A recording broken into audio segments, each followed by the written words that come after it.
Ketua Komisi 1 DPRD Kabupaten Bogor Usep Supratman siap mendorong pemasangan PJU di Desa Banjarsari, Kecamatan Ciawi, Kabupaten Bogor. Hal ini ditegaskan Usep usai meresmikan jalan desa dari program Samisade milik Pemka Bogor. Di hadapan Muspika Kecamatan Ciawi dan masyarakat, Usep sangat mengapresiasi realisasi pembangunan jalan desa dari program Samisade di Kampung Belendung, RT 05 RW 03. Pembangunan jalan ini dinilai sangat bermanfaat bagi peningkatan sisi perekonomian warga. Adanya harapan warga untuk penerangan jalan tersebut, Usep siap mendorong kepada pihak terkait atas aspirasi warga di Banjarsari.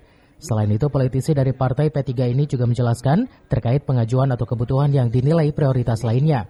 Pemerintah desa juga harus aktif pada saat musrenbang dan sudah menyiapkan progres apa saja yang bakal diluncurkan untuk kepentingan masyarakat luas. Kita kan keinginan masyarakatnya tadi kayak penjualnya, tadi masih pakai tiang, ya babu.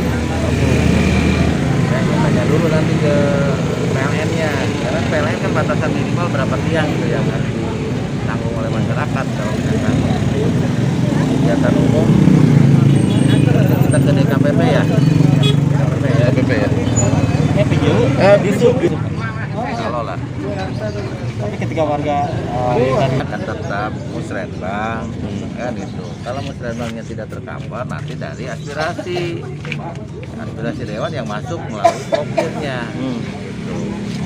Yang terpenting tadi saya jelasin harus ada sinkronisasi antara desa dengan camat, mana yang tidak bisa di-cover oleh musrenbang karena dicoret di kecamatan, mana yang tidak bisa di-cover oleh kecamatan karena dicoret pada saat musrenbang kecamatan. Itulah yang menjadikan aspirasi kepada anggota dewan.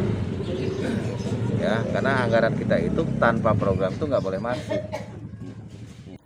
Dari Ciawi, Cevi Suryadi melaporkan.